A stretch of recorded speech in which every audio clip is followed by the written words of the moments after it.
what are you curious about?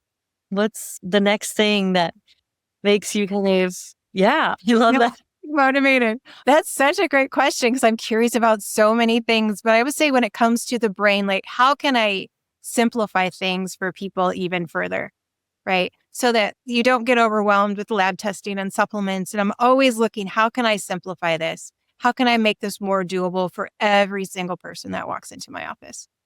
Welcome to the Two Curious MD Podcast. I'm Dr. Ali Ahmed.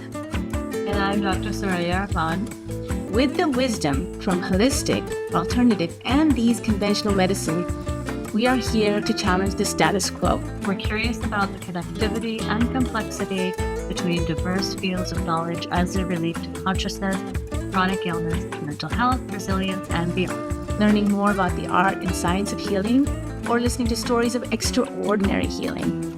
You're in the right place. Let's dive in. All right. Welcome to the Two Curious MDs Podcast. Today, I'm Dr. Suraiya Raman, and I'm talking to Laurie Hammer, who's a functional nutritional therapist and creator of the Calm Mom Method. She emphasizes amino acid therapy to restore neurotransmitter balance and support anxiety and mood regulation. Her Mind Thrive certification trains practitioners in targeted amino acid protocols, functional nutrition, custom client protocols, and faith-integrated support. Her approach integrates biochemistry with mindset and practical tools for real-time symptom relief, not just long-term nutrition. I loved visiting your testimonial page, and your clients rave about you and saying that they love how your approach sees the whole person. So welcome to the Two Curious MDs Podcast, Laurie. It's wonderful to have you. Oh, thank you so much for having me. I am very blessed to be here. I love your mission. I love your podcast. No, thank you so much. Yeah, we've really enjoyed getting to know people from all different paths, and every person has their own individual path. And I feel like, as healers, it's always very instructive to start with, where did your story start? As a healer, when did you first, kind of hear that call, and what led you there? Yeah. So, it's my own personal story. I struggled with anxiety, depression. I had a 12-year battle with an eating disorder and just not in very good health and a good place in my life. And I was introduced to amino acid therapy and functional nutrition, which wasn't called functional nutrition back in 1996. So I am dating myself a bit, but all of that literally saved my life. I had done the whole, counseling and groups and tried to get into eating disorder clinics and all those things. And none of it fit me. None of it was a solution. So until I addressed the nutritional piece, balanced my brain, did all of that stop for me. And then I became well. So. Absolutely. And as we're kind of talking about wellness and well-being, what for you is that state of wellness and well-being? How do you define that? Feeling well, body, mind, and spirit. Your body feels good. Is it going to be perfect? No, but you just feel good and grounded, and you're content with your life, but you're also, looking for what God has for you next, right? So you're content where you are, but still on that path. And, your spirit just aligned with who you're created to be. Absolutely. Absolutely. I love that, because it really gets to the place where there's this idea of alignment. Yes, alignment. That's a great word, Suraiya. We know when it's happening, we can sense it and we can experience it. Can you describe a little bit about how you conceptualize, what felt like non-alignment when you talk about your experiences with eating disorders, for example, and anxiety? What felt out of alignment? Where were you experiencing it? Gosh, I would say everywhere. I didn't know who I was created to be, for one. So that was a challenge for me. When you don't feel grounded in your faith, that's always a challenge. I think I grew up in a home. My parents loved me a lot, but there was a lot of mental health issues going on, with my mom and stuff. So there was definitely not alignment there. And, I took on the eating disorder. That's how I coped with life. That was my coping mechanism. So certainly not in good alignment there at all. And gosh, I just didn't know how to function without it. Yeah. And thank you for blending that. Your story really weaves psychology, personal experience, and functional nutrition. What were the first kind of biochemical clues that you got that this is what I put in my gut, that there's something there? Like, what pointed you in that direction? Well, I had a lovely nursing school professor that she sent me an article that was on eating disorders and food cravings, and it was about amino acid therapy. And it really rang true with me that, you have deficiencies, and if we fix those deficiencies, your brain becomes balanced. And it also talked about being very sensitive or allergic to the things that you're, binging and purging on. So I called out to this particular eating disorder clinic. It was outpatient, and I went there and discovered, I did have celiac disease. I was sensitive to dairy and gluten and all those things. And I was very, very undernourished, malnourished. And once we started using the amino acid therapy, it's like a light bulb went on in my brain. The depression lifted, the anxiety lifted, the craving cycle stopped. Like they didn't have the food noise anymore. And it really honestly was miraculous. Oh my gosh. I want to just kind of take a beat and say that, as a traditional physician, none of my colleagues and I are talking about amino acid therapy yet. Yet. I say yet because we will. We will. I want to start talking about it all the time. I know, right? What's the most misunderstood aspect of amino acid protocols or therapy itself? What have you come across? That it's just missed. It's not important. So that's a myth. I mean, amino acids affect everything in our body from head to toe, inside out, your hormones, your hair, skin, and nails, your enzymes. Everything needs amino acids. It's the building blocks of life. It makes up proteins. So it's just forgotten. And I think that's the biggest challenge is we have to go back to the basics, and you can't get more basic than amino acids. Absolutely. And so as you started to kind of talk amino acids, some of the kind of different neurotransmitters that we're talking about, for example, dopamine and serotonin and, just all the essential, when I'm talking about all of this, it's really easy to throw the name out, but really remember that we're talking about interconnections between neurons. Mm-hmm. And each of these neurotransmitters serves a function in a massive pathway, right? Yes. It's a massive metabolic pathway. And yes, absolutely. Amino acids being the basic building blocks of proteins are the building blocks of all of these neurotransmitters. So it's kind of like saying, well, here's the precursor molecule, precursor Lego blocks, pieces that you need to make your larger molecules. And your larger molecules are actually going to then impact your neurotransmitter levels and downstream effects of how the imbalance of the neurotransmitter levels can then impact behavior, thought, all these kind of conditions that we talk about, addictions, OCD, all of that. And so it absolutely makes sense and that there's a correlation there.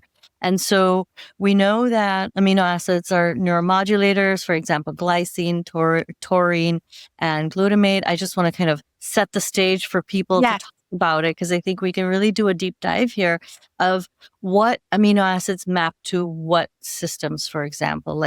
I know that some of what's happening here, and you can probably relate why amino acids, what's draining those precursor molecules? What's off balance that in a society or in a culture in which we're all eating protein, we should be replete with amino acids? Why are we still having these upstream deficiencies? Right. And what's kind of doing a steal, right? What's having the effect of stealing the amino acids away from the pathways that they need to go down? So what's going on there?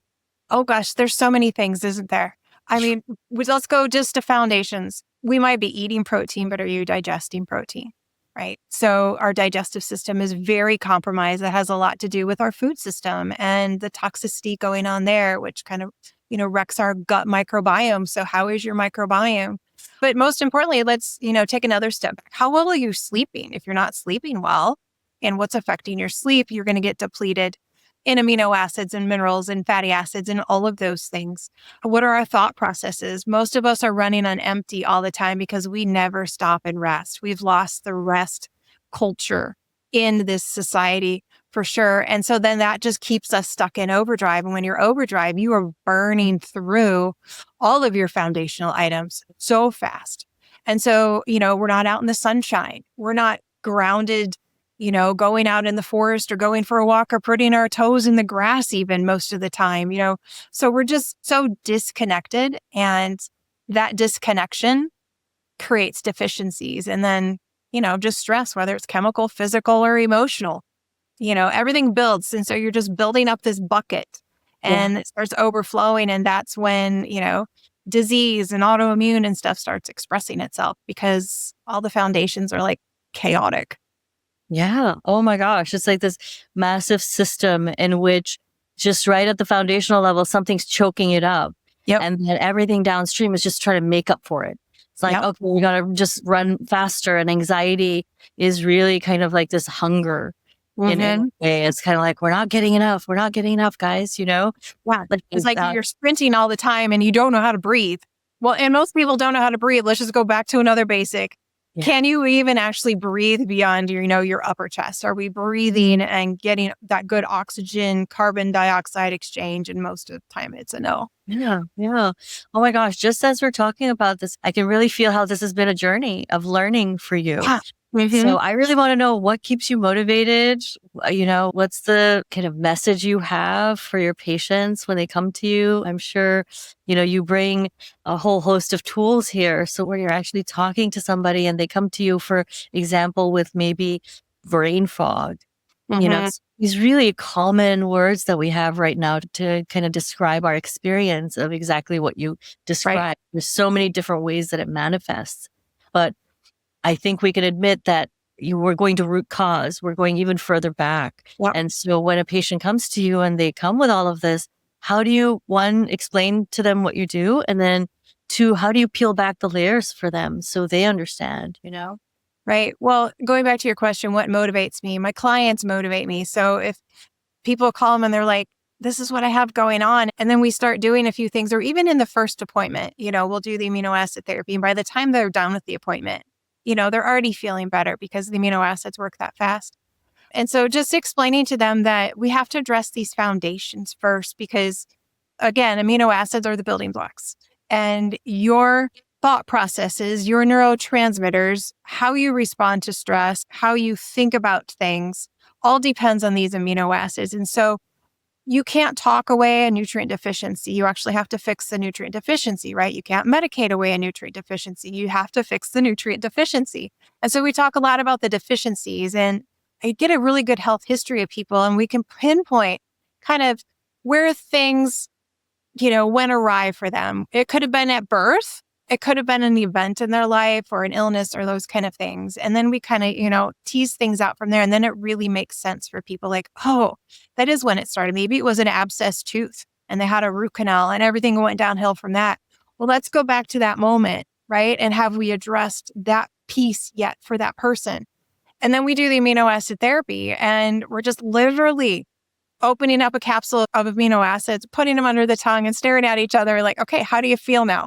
Because my goal is to fix those really easy to reach deficiencies first, and then we can go to the tooth or the hormone issue. Let's see what's left over after we're doing the basics, because sometimes we're chasing things and we forgot to go to the basics first. It's kind of like trying to run a marathon without preparing for the marathon, Oh, this is wonderful. I love this explanation that you have, because it feels like what you're talking about is kind of like a biochemical tuning, that you're kind of tuning somebody up and really thinking of this one critical layer that we haven't really thought about.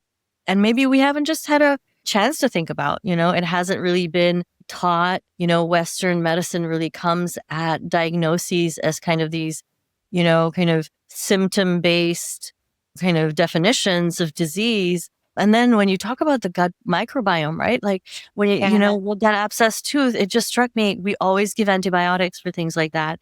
That does a number on the gut microbiome. And we have such an overuse of antibiotics in the medical field that we know that is a big problem.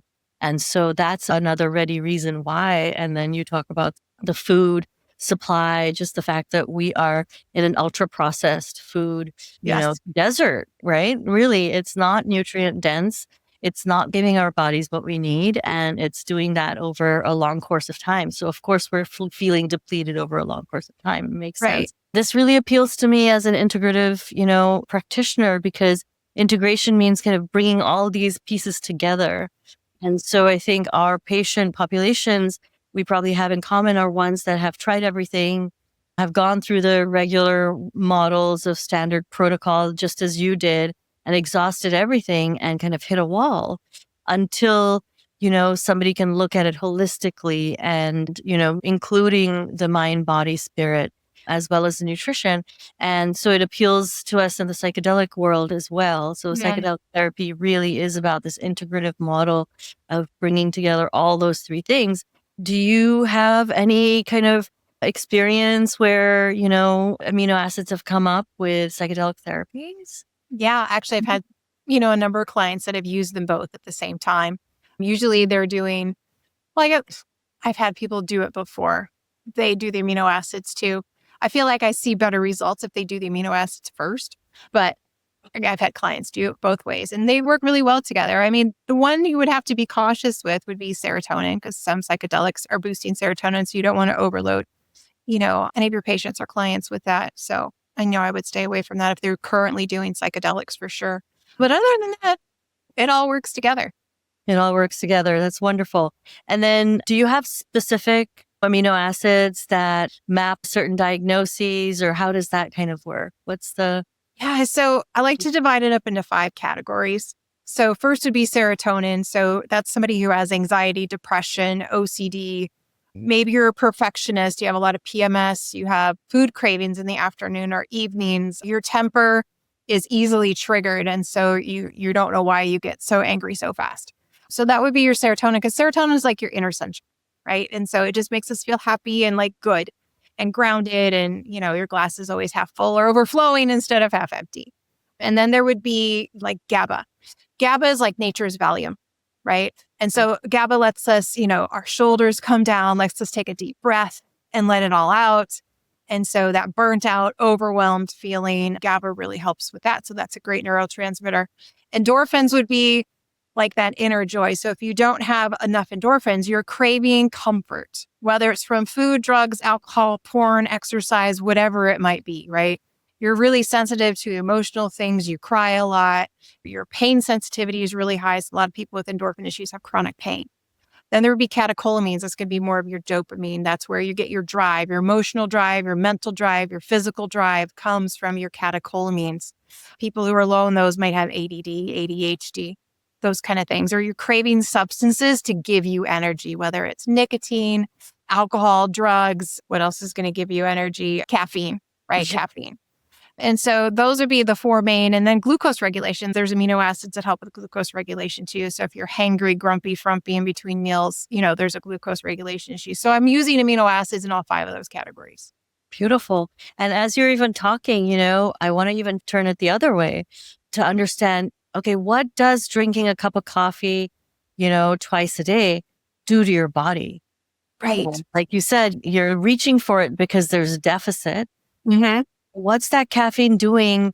Because somebody could say, well, I have caffeine when I'm feeling tired and that's better. But it may on the surface look to be doing the same thing, but it's not. What's the difference? Well, the difference is you're reaching for that caffeine for a stimulant, right? And so you're stimulating your nervous system, right? You're trying to mask something that's a deficiency. And so that is always hard on your adrenals. It could be hard on your whole endocrine system. We're talking about hormones, right? And so if you're using it as medicine, quote unquote, to get you through the day, we need to take a step back and go, why do I need something to help me get through the day? Right. Yeah. So coffee in this country it's so social. It's a socially accepted addiction in all circles of life. Right. And we need to address it. There's a coffee shop in every corner. And I'm not saying coffee is bad and you shouldn't go out and have some social time. That's not what I'm saying. If you have to have coffee or anything else, like you can't start your day without it, you can't get through the morning without it, there's an issue. There's an issue and you really need to address the issue. And so coming along with amino acids, it's not stimulating. It's just nourishing. And what you really need is nourishment so that your body doesn't crash later. Because either you fix it now or your body will do it for you later and it's not going to be any fun. That's such a great way. I'm feeling like, when you take in the amino acid, you don't ever feel the need to go into the stimulant because your nervous system isn't trying to make up for a deficit. It's already where it should be, which is in this kind of aligned mode, right? Mm-hmm. Where it's kind of moving.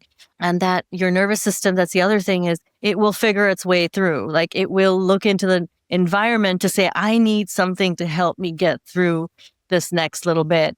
And I know what it is, whether that's caffeine, whether that's alcohol, whatever is available around me. And it's when we have those kind of like unconscious cravings for something and it's behaviorally damaging, that's when we call it an addiction.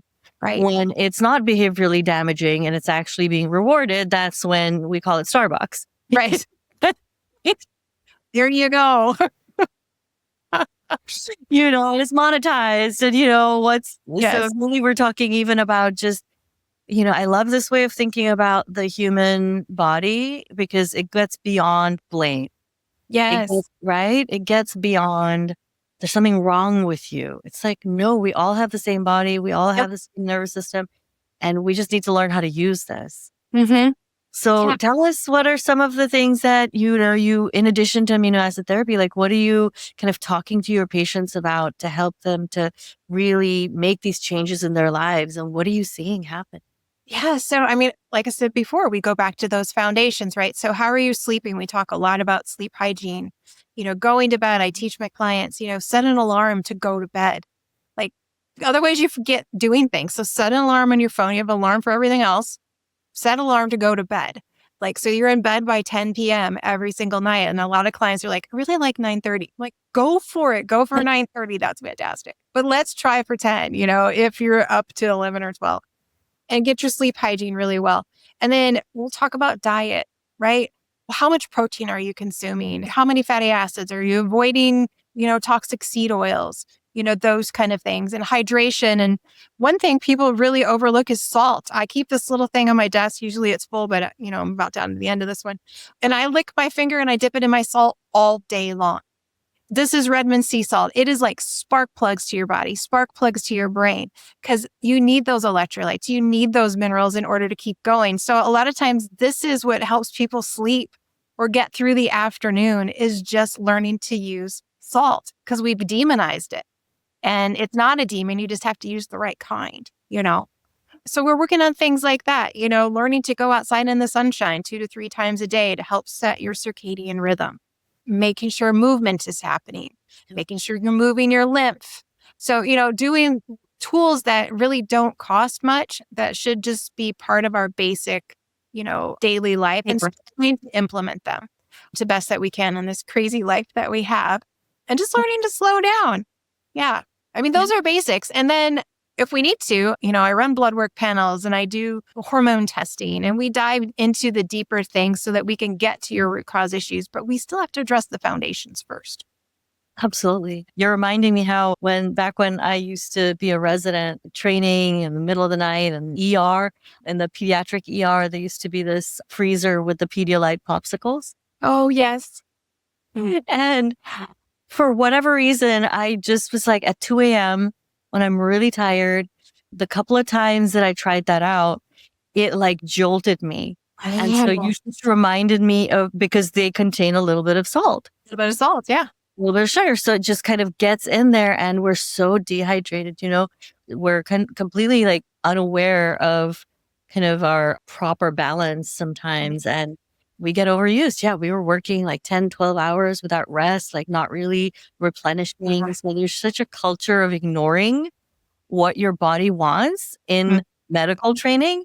It is one of the worst places to be for you as a doctor, as a nurse, in that field. Yeah. The irony of it. Take care of yourself. Oh no, the irony of it, right, is like the people who are supposed to be taking care of everybody else can barely take care of themselves. Yes. How many times have nurses said, oh, I don't have time to run to the bathroom. I had a catheter, right? That kind of dark humor took over. No, that's great. Thank you so much. And that was such a great kind of example of, how we can break down those symptom clusters and really think about the body on these different system levels. So thank you for breaking that down so elegantly. Lastly, let me just ask you, you've got a course, you're teaching a course. So can you please tell our guests about that and what motivated you to start teaching that?